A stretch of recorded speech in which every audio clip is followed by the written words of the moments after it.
कृष्ण हरे हरे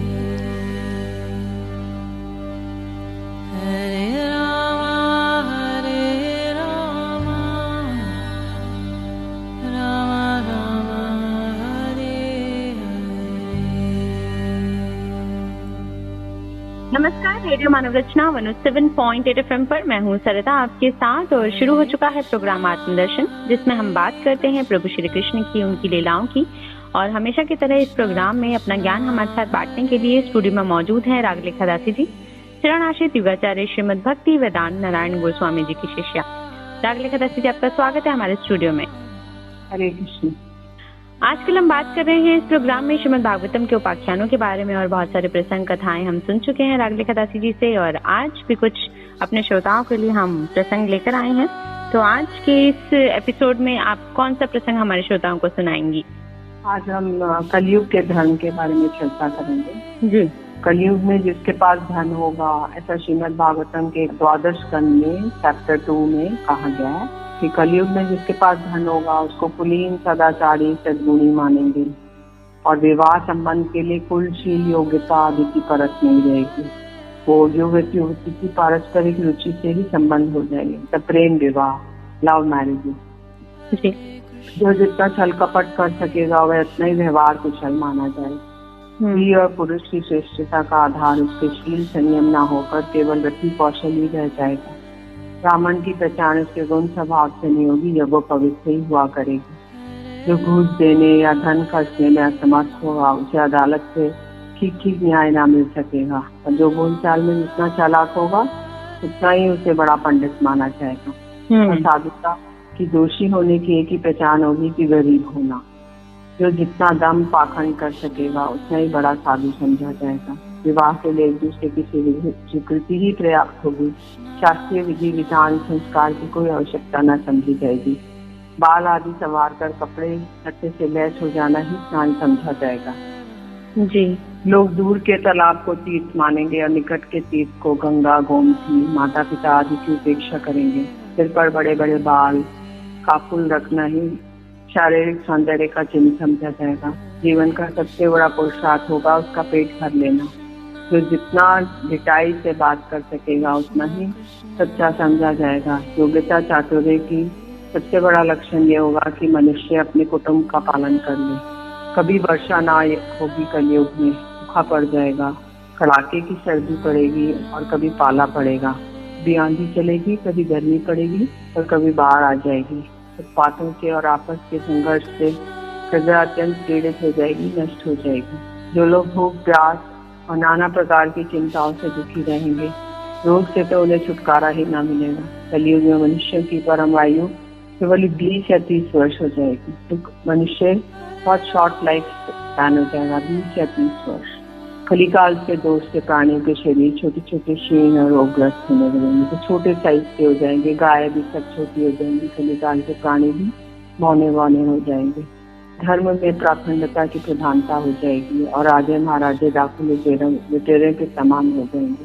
चारों वर्णों के लोग शूद्रों के समान हो जाएंगे। गाय बकरी की तरह छोटी छोटी और कम दूध देने वाली हो जाएंगे। वानप्रस्थीय, सन्यासी आदि विरक्त आश्रम वाले भी घर गृहस्थी जुटाकर गृहस्थों का व्यापार करने लगेंगे।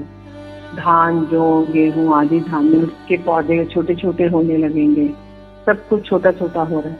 वृक्ष आदि, पशु, मनुष्य, वृक्षों में अधिकांश शमी के समान छोटे और कटीले वृक्ष रह जाएंगे। बादलों में बिजली तो बहुत चमकेगी, किंतु वर्षा कम होगी। गृहस्थों के घर अतिथि सत्कार या वेद होने से रहित होने के कारण सुने सुने हो जाएंगे। कलयुग का अंत होते होते मनुष्य का स्वभाव गधों जैसा दुष्कर बन जाएगा। लोग प्राय गृहस्थी का भार ढोने वाले और विषयी हो जाएंगे। उन दिनों शंबल ग्राम में विष्णु यश नाम के एक श्रेष्ठ ब्राह्मण होंगे। उन्हीं के घर में कल की भगवान अवतार ग्रहण करेंगे। जो देवदत्त नामक शीघ्रगामी घोड़े पर सवार होकर दुष्टों को तलवार के घाट उतार कर ठीक कर देंगे। अपने शीघ्रगामी घोड़े से पृथ्वी पर सर्वत्र विचरण करेंगे और राजा के वेश में छिपकर रहने वाले कोटि कोटि डाकुओं का संहार कर देंगे। यही भगवान जब कल्कि के रूप में अवतार ग्रहण करेंगे, उसी समय सतयुग प्रारंभ हो जाएगा। प्रजा की संतान परंपरा स्वयं ही सतयुग से युक्त हो जाएगी। जिस समय चंद्रमा, सूर्य, बृहस्पति एक समय में ही पुष्य नक्षत्र के प्रथम फल में प्रवेश करते हैं, एक राशि पर आते हैं, उसी समय सतयुग का प्रारंभ होता है। कलयुग की आयु देवताओं की गणना वर्ष गणना से 1200 वर्ष की अर्थात मनुष्य की गणना के अनुसार 4,32,000 साल की है। जिस दिन भगवान श्री कृष्ण ने परम धाम में को प्रयाण किया, उसी दिन कलयुग प्रारंभ हो गया। देवताओं की वर्ष गणना के अनुसार 1000 वर्ष बीत चुके हैं। तब कलयुग के अंतिम दिनों में फिर से कल्कि भगवान की कृपा से मनुष्यों में सात्विकता का संचार होगा और तभी से सतयुग का प्रारंभ होगा। राजा भी इस पृथ्वी को मेरी मेरी कहते रहे, किंतु अंत में मरकर धूल में मिल जाएंगे। इस शरीर को भले कोई राजा कह ले, किंतु अंत में व्यक्ति राजनिष्ठा या राग के रूप में परिणत होगा। तो शरीर की परिणति क्या है? या तो एक मुट्ठी कीड़ा, या एक मुट्ठी निष्ठा, या एक मुट्ठी राख। तो शरीर या इसके संबंधियों के लिए जो कोई किसी प्राणी को सताता है, ना तो अपना स्वाद जानता है, ना परमार्थ जानता है। किसी प्राणी को सताना तो नरक का द्वार है। आग, पानी, मिट्टी के शरीर को अपनी आपा मान बैठता है और बड़े बड़े अभिमान के साथ धूम हाकता है, ये पृथ्वी मेरी है। मनुष्य शरीर और पृथ्वी को छोड़कर स्वयं ही अदृश्य हो जाता है। जी, तो जो कलयुग में हो रहा है और हम देख रहे हैं, वो सब कुछ पहले हमारे उपाख्यान श्रीमद् भागवतम में लिखा जा चुका है और वही हम सब देख रहे हैं। और ये प्रसंग किस तरह से कलयुग के धर्म के बारे में हमने जाना रागलेखा दासी जी से। और अब आगे रागलेखा दासी जी आप हमें राज्य धर्म और कलयुग के दोषों से बचने के उपाय भी बताएं, क्योंकि कलयुग तो चल ही रहा है और हम सब ये सब देख रहे हैं जो आपने अभी बताया कि किस तरह से समाज में जो हो रहा है। तो अब इससे इंसान बच कैसे सकता है? जी। जब पृथ्वी देखती है कि राजा लोग मुझ पर विजय प्राप्त करने के लिए उतावले हो रहे हैं, तो वह हंसने लगती है और कहती है कि कितने आश्चर्य की बात है। ये राजा लोग जो स्वयं मौत के खिलौने हैं, मुझे जीतना चाहते हैं। राजाओं से बात छिपी नहीं है कि वे एक न एक दिन मर जाएंगे, फिर भी वे व्यर्थ में मुझे जीतने की कामना करते हैं। पृथ्वी कहती है कि बड़े बड़े मनु, बड़े बड़े वीर पुत्र मुझे ज्यों की त्यों छोड़कर जहाँ से आए थे वहीं खाली हाथ लौट गए, मुझे अपने साथ ना ले जा सके। अब ये मूर्ख राजा मुझे युद्ध में जीतकर वश में करना चाहता है। इसके चित्त में ये बात दृढ़ मूल हो गई है, ये पृथ्वी मेरी है। इन दुष्टों के राज्य में मेरे लिए पिता पुत्र भाई भाई में आपस में लड़ बैठते हैं। सतयुग में धर्म के 4 चरण होते हैं, सत्य, दया, तप और दान। उस समय के लोग पूरी निष्ठा के साथ अपने अपने धर्म का पालन करते हैं। धर्म स्वयं भगवान का स्वरूप है। अधर्म के भी 4 चरण है, असत्य, हिंसा, असंतोष, कलह। युग में इनके प्रभाव से धीरे धीरे धर्म के सत्य आदि चरणों का चतुरांश क्षीण हो जाता है। द्वापर युग में धर्म के 4 चरण तपस्या, सत्य, दया, दान आधे आधे क्षीण हो जाते हैं। कलयुग में अधर्म के 4 चरण अत्यंत बढ़ जाते हैं। उनके कारण धर्म के 4 चरण क्षीण हो जाते हैं। उनका चतुरांश ही बच जाता है। अंत में तो उसका चतुरांश भी लोप हो जाता है। सभी प्राणियों में 3 गुण होते हैं, सत्य, रज, तम। काल की प्रेरणा से समय समय पर शरीर, प्राण और मन में इसका हास या विकास मतलब या डिक्रीज होता है या इंक्रीज होते हैं। जिस समय मन, बुद्धि और इंद्रियां सत्वोन्मुख स्थित होकर अपना अपना काम करने लगती हैं, उस समय सतयुग समझना चाहिए। सतयुग की प्रधानता का समय मनुष्य ज्ञान और तपस्या से अधिक प्रेम करने लगता है। जब कलयुग का राज्य होता है, सब लोगों की दृष्टि शूद्र हो जाती है। अधिकांश लोग होते तो हैं निर्धन, किंतु खाते हैं बहुत अधिक। उनका भाग्य तो बहुत मंद होता है। कितनी कामनाएं होती हैं और वो भी बड़ी बड़ी। नियों में दुष्टता और उल्टापन की वृद्धि हो जाती है। सारे देश में, गांव गांव में लुटेरों की प्रधानता और प्रचुरता हो जाती है। पाखंडी लोग अपने नए नए मत चलाकर मनमाने ढंग से वेदों का तात्पर्य निकालते हैं और इस प्रकार उन्हें कलंकित करते हैं। ब्राह्मण नामधारी जी पेट भरने और जनेंद्रियों को तृप्त करने में लग जाते हैं। ब्रह्मचारी लोग ब्रह्मचार्य व्रत से रहित और अपवित्र रहने लगते हैं। गृहस्थ दूसरों की भिक्षा देने के बदले स्वयं भी मांगने लगते हैं। वानप्रस्थी गांव में बसने लगते हैं। सन्यासी धन के अत्यंत लोभी अर्थशात हो जाते हैं।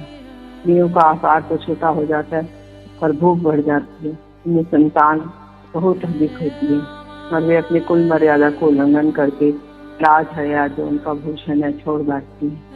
सदा सर्वदा कड़वी बात कहती रहती है और झूठी और कपट में बड़ी निपुण हो जाती है।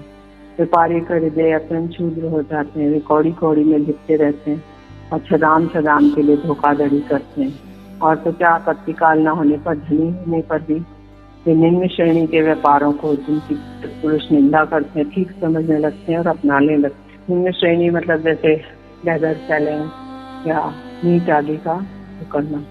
जी, स्वामी चाहे सर्वश्रेष्ठ ही क्यों ना हो, जब सेवक लोग देखते हैं कि इसके पास धन दौलत नहीं है तब उसे छोड़कर भाग जाते हैं।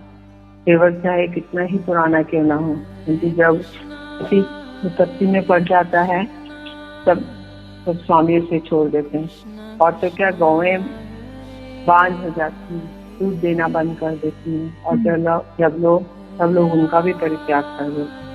कलयुग के मनुष्य बड़े ही लंपट हो जाते हैं। वे अपनी कामना वासना को तृप्त करने के लिए ही किसी से प्रेम करते हैं। वे विषय वासना के वशीभूत होकर इतने दीन हो जाते हैं कि माता पिता, भाई बंधु और पत्नियों को भी, मित्रों को भी छोड़कर अपनी चाली और तालों की ही सलाह मानने लगते हैं। जिन्हें धर्म का रति भर भी ज्ञान नहीं है, वो उनके सिंहासन पर विराजमान होकर धर्म का उपदेश करने लगते हैं। कलयुग में प्रजा शरीर ढकने के लिए वस्त्र, पेट की ज्वाला शांत करने के लिए रोटी और पीने के लिए पानी और सोने के लिए 2 हाथ जमीन से भी वंचित हो जाती है। लोगों की आकृति प्रकृति चेष्टाएं पिशाचों की सी हो जाती है।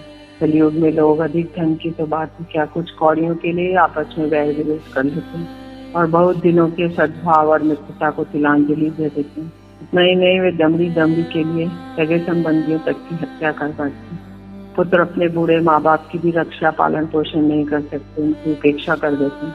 और पिता अपने निपुण से अभिनिपुण सब काम योग्य पुत्रों की भी परवाह नहीं करते, उन्हें अलग कर देते हैं। प्राय लोग अपने कर्म और भावनाओं द्वारा भगवान की पूजा से भी विमुख हो जाते हैं। मनुष्य मरने के बाद आत्महत्या की स्थिति में अथवा गिरते फिसलते समय विवश होकर भी यदि भगवान का एक नाम उच्चारण कर ले तो उसके सारे कर्म बंधन छिन्न हो जाते हैं और उसे उत्तम से उत्तम गति प्राप्त होती है। सब दोषों का मूल स्रोत अंतःकरण ही है, परंतु जब भगवान पुरुषोत्तम भगवान उसके हृदय में किसी के आगे विराज जाते हैं तब उनकी सन्निधि मात्र से ही सबके सब दोष नष्ट हो जाते हैं। 1-2 जन्मों के पापों की तो बात ही क्या, हजारों जन्मों के पापों के ढेर क्षण भर में होने के साथ संयुक्त होकर अग्नि उसके धातु संबंधी मलिनता आदि दोषों को नष्ट कर देती है। वैसे साधकों के हृदय में स्थित होकर भगवान विष्णु उनके अशुभ संस्कारों को भी हटा देते।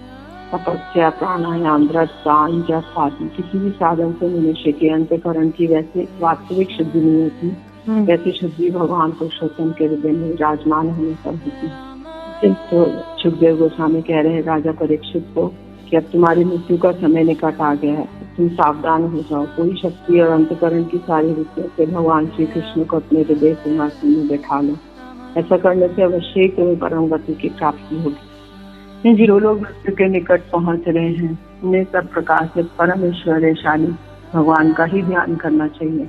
कलियुग दोषों का खजाना है, परंतु इसमें एक बड़ा गुण है कि ये गुण है कि कलयुग में केवल भगवान कृष्ण का संकीर्तन करने मात्र से ही सारी आसक्तियां छूट जाती हैं और परमात्मा की प्राप्ति होती है। सतयुग में भगवान का ध्यान करने से, त्रेता में बड़े बड़े यज्ञ करने से, द्वापर में उनकी पूजा सेवा से जो फल मिलता है, कलयुग में केवल भगवान का नाम कीर्तन करने से ही प्राप्त हो जाता है। जी बिल्कुल, भगवान का नाम करने से ही हमारे पिछले जन्मों के जितने ही पाप हमने किए हों, चाहे जाने अनजाने किए हों, उन सब का नाश हो जाता है अगर हम प्रभु से खुद को जोड़ लेते हैं। तो यही प्रसंग हमें बता रही है रागले दासी जी। आगे और भी जानेंगे इनसे, लेकिन एक छोटे से ब्रेक के बाद सुनते हैं एक प्यारा से भजन, फिर लौट कर आते हैं। आप जुड़े रहिए रेडियो मानव रचना 107.8 FM के साथ प्रोग्राम आत्मदर्शन में। Feel good, feel live.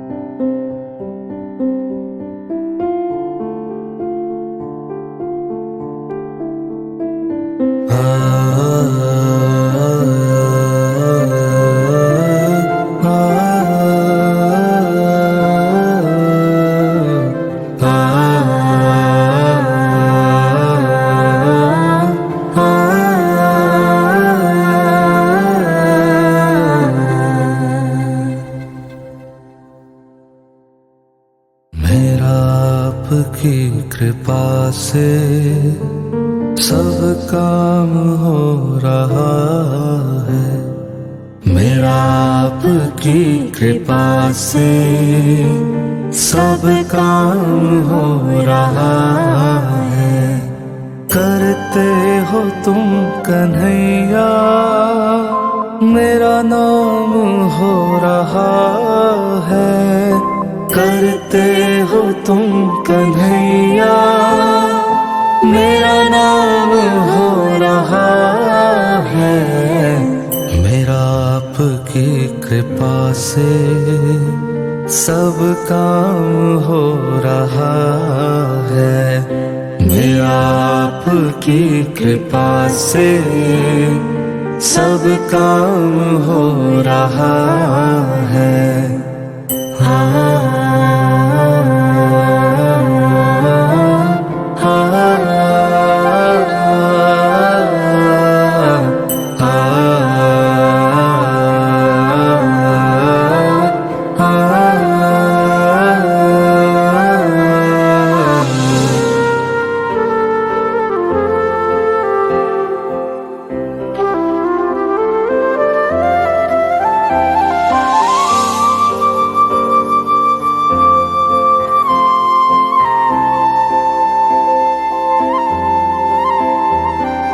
पतवार के बिना ही मेरी नाव चल रही है।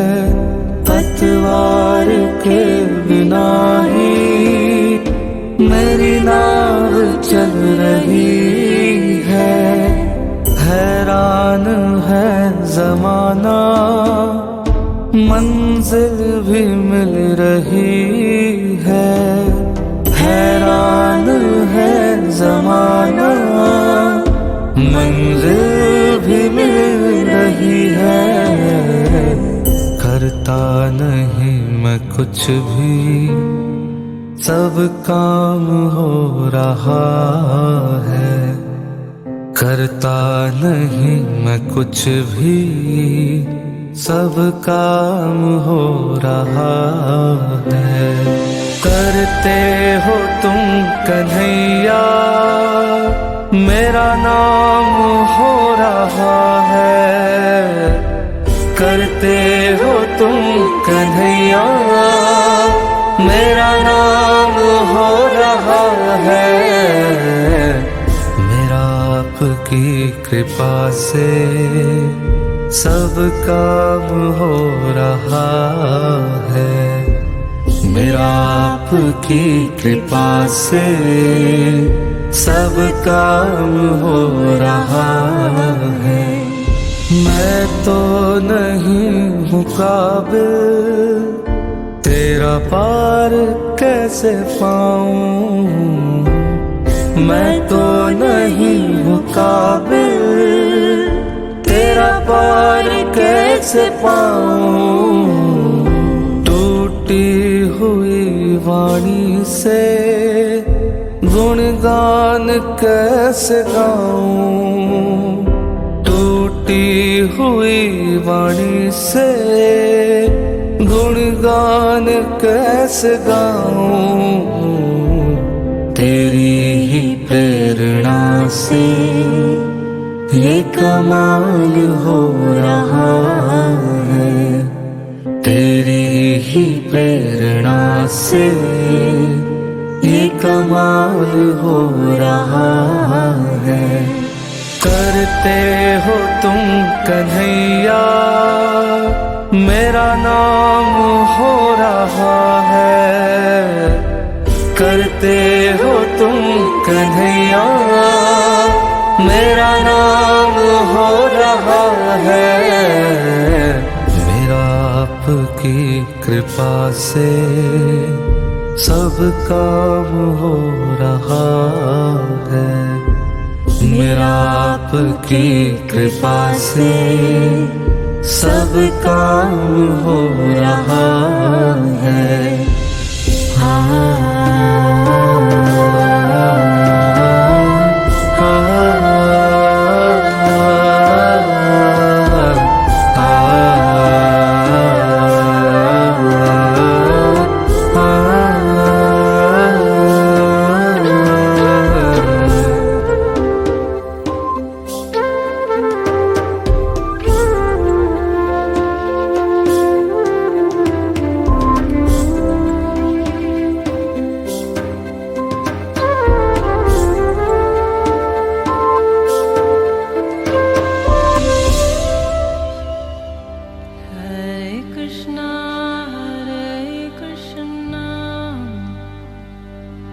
Krishna Krishna Hare Hare Hare Rama Hare Rama Rama Rama Hare Hare। स्वागत है आप सभी का एक बार फिर रेडियो मानवरचना 107.8 FM पर। मैं हूँ सरिता, आपके साथ। प्रोग्राम चल रहा है आत्मदर्शन और जान रहे हैं रागलिका दासी जी से श्रीमद् भागवतम के उपाख्यानों के बारे में। और अभी हमने किस तरह से जाना कि नाम संकीर्तन यानी कि प्रभु का नाम जो है वही काफी है हमें इस कलयुग में, जो हम सब देख रहे हैं, जो तृष्णा है लोगों की और जो लोगों का इस दुनिया में रहकर कोई भी रिश्तेदारी, कोई भी जो चीज है, इंसान सिर्फ अपने लिए जी रहा है, पाप कर रहा है, लेकिन वो ये नहीं समझ रहा है कि इन सारे पापों का जो फल है वो उसे कहीं ना कहीं मिलता है। लेकिन अगर वो प्रभु से खुद को जोड़ लेता है तो उसके जो पाप हैं वो नष्ट हो जाते हैं और वो प्रभु के साथ, परमात्मा के साथ अपनी आत्मा का मिलन कर लेता है। तो अब आगे बढ़ेंगे और रागलिका दासी जी से जानेंगे कि अब वो कौन सा प्रसंग हमें बताने वाली हैं। जी, अभी हम 4 प्रकार के प्रलय बताए हैं श्रीमद् भागवतम में, जी, द्वादश स्कंद के चैप्टर 4 में। तो उसमें बता रहे हैं कि ब्रह्मा जी का जो एक दिन होता है 1000 चतुर्युग का होता है, तब 4 युग इंटू 1000। और ब्रह्मा जी के एक दिन को ही एक कल्प कहते हैं। एक कल्प में 14 मनु आते हैं और इस कल्प के अंत में उतने ही समय तक प्रलय भी रहता है। प्रलय को ही ब्रह्मा जी की रात भी कहते हैं। उस समय तीनों लोग लीन हो जाते हैं। इसका नाम है नैमित्तिक प्रलय। तो एक दिन कल्प के अंत में प्रलय आता है, मतलब एक दिन के बाद प्रलय आता है ब्रह्मा जी से और एक रात के बाद प्रलय आता है। अच्छा। तो मनुष्य की दृष्टि में दो पराध आयु की समाप्त हो जाती है, तब सब कुछ सातों प्रकृतियां अपने कारण मूल प्रकृति में लीन हो जाती है। तो इसको प्राकृतिक प्रलय कहते हैं। तो ब्रह्मा जी के जब 100 वर्ष बीत जाते हैं उसके बाद सब कुछ लीन हो जाता है, जल ही जल हो जाता है। और फिर प्रलय के समय अंत में 100 वर्ष तक में पृथ्वी पर वर्षा नहीं करते, किसी को अन्न नहीं मिलता और सब प्रजा भूख से व्याकुल होकर एक दूसरे को खाने लगती है। प्रलयकालीन सामवर्तक सूर्य प्रचंड किरणों से समुद्र प्राणियों के शरीर का सारा रस खींच कर सोख जाते हैं।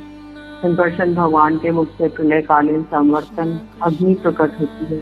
वायु के वेग से ये और भी बढ़ जाती है और तल अतल जितने भी नीचे के लोग है 7 लोग तो भस्म कर देती है, क्योंकि संकर्षण भगवान पृथ्वी के नीचे विराजते हैं। तो इनके मुख से इतनी अग्नि निकलती है कि ये सारे नीचे के लोगों को जला देती है। तो ऊपर से तो सूर्य का ताप हो रहा है, नीचे से अग्नि आ रही है जी। तो सारा ऊपर नीचे से चारों ओर से घमांड जलने लगता है। ऐसा जान करता है जैसे गोबर का उपला जलकर अंगारे के रूप में दहक रहा हो। अब उसके बाद जो संवर्तक वायु है सैकड़ों वर्ष तक चलती रहती है। इस समय आकाश धुएं और धूल से भरा रहता है और बादल आकाश में मंडराने लगते हैं कि बड़ी भयंकरता से सैकड़ों वर्षों तक वर्षा करते हैं। पहले सैकड़ों वर्ष ताप रहता है, सब कुछ जल जाता है, तो सैकड़ों वर्ष तक वर्षा होती है। अच्छा। तो ब्रह्मांड के भीतर सारा संसार एक समुद्र हो जाता है और सब कुछ जलमग्न हो जाता है। तो जल पृथ्वी के विशेष कोण गंध को ग्रस्त कर लेता है और फिर ऐसे सारे जितने भी पंचतत्व हैं सब विलीन हो जाते हैं। तो ये है प्राकृतिक प्रलय। और जो आत्यांतिक प्रलय है वो है मोक्ष, मतलब जब अपने शरीर को त्याग के हम लोग स्वरूप में लीन हो जाते हैं, वो है आत्यांतिक प्रलय। जैसे कि व्यवहार में मनुष्य एक ही सोने को अनेकों रूप में गढ़ गलाकर प्यार कर लेते हैं, वैसे कंगन, कुंडल, कड़ा आदि रूपों में मिलता है। इसी प्रकार व्यवहार में निपुण विद्वान लौकिक और वैदिक वाणी के द्वारा इंद्रियातीत आत्म स्वरूप भगवान का भी अनेकों रूपों में वर्णन करते हैं। बादल सूर्य से उत्पन्न होता है और सूर्य से ही प्रकाशित होता है, फिर भी वह सूर्य के ही अंश नेत्रों के लिए सूर्य का दर्शन करने में बाधा बन बैठता है। इसी प्रकार अहंकार भी भ्रम से ही उत्पन्न होता है, भ्रम में से ही प्रकाशित होता है। भ्रम के अंश जीव के लिए भ्रम स्वरूप के साक्षात्कार करने में बाधक बन बैठता है। जब सूर्य से प्रकट होने वाला बादल तितर बितर हो जाता है तब नेत्र अपने स्वरूप सूर्य का दर्शन करने में समर्थ होते हैं। वैसे ही जीव के हृदय में जिज्ञासा व्यक्त किया गया आत्मा की उपाधि अहंकार नष्ट हो जाता है और वह अपने स्वरूप का साक्षात्कार कर लेता है।